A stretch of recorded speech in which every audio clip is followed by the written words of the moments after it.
went up the Laughing Brook to a place where alders and willows grew, and there he began work.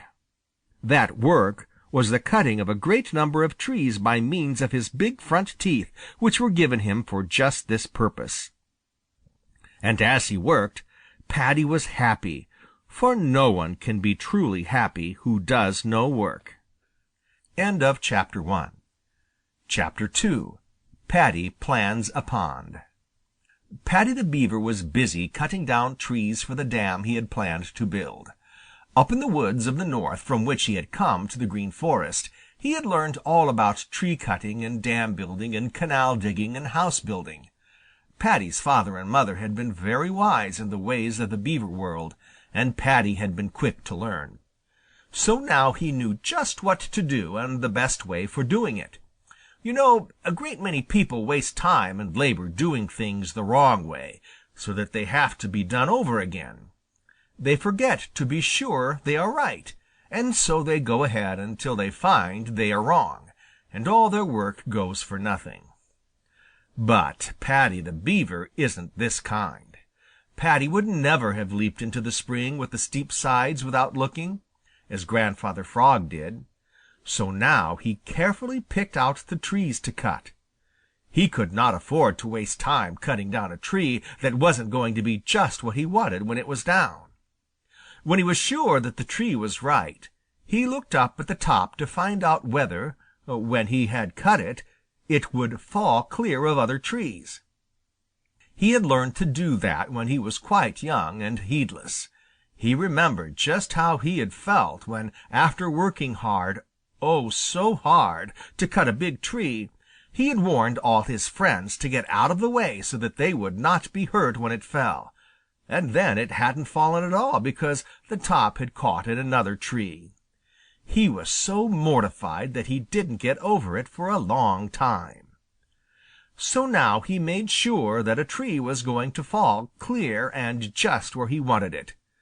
Then he sat up on his hind legs, and with his great broad tail for a brace, began to make the chips fly.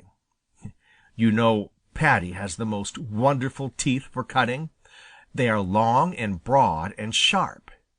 He would begin by making a deep bite, and then another just a little way below. Then he would pry out the little piece of wood between. When he had cut very deep on one side so that the tree would fall that way, he would work around to the other side. Just as soon as the tree began to lean and he was sure that it was going to fall, he would scamper away so as to be out of danger. He loved to see those tall trees lean forward slowly, then faster and faster till they struck the ground with a crash. Just as soon as they were down, he would trim off the branches until the trees were just long poles. This was easy work, for he could take off a good-sized branch with one bite. On many he left their bushy tops. When he had trimmed them to suit him and had cut them into the right lengths, he would tug and pull them down to the place where he meant to build his dam. There he placed the poles side by side, not across the Laughing Brook like a bridge, but with the big ends pointing up the Laughing Brook, which was quite broad but shallow right there. To keep them from floating away, he rolled stones and piled mud on the bushy ends. Clear across on both sides he laid those poles until the land began to rise. Then he dragged more poles and piled on top of these and wedged short sticks crosswise between them. And all the time the Laughing Brook was having harder and harder work to run. Its merry laugh grew less merry and finally almost stopped because, you see, the water could not get through between all those poles and sticks fast enough. It was just about that time that the little people of the Smiling Pool decided that it was time to see just what Paddy was doing, and they started up the Laughing Brook, leaving only Grandfather Frog and the tadpoles in the Smiling Pool, which for a little while would smile no more. End of Chapter 2. Chapter 3. Paddy has many visitors.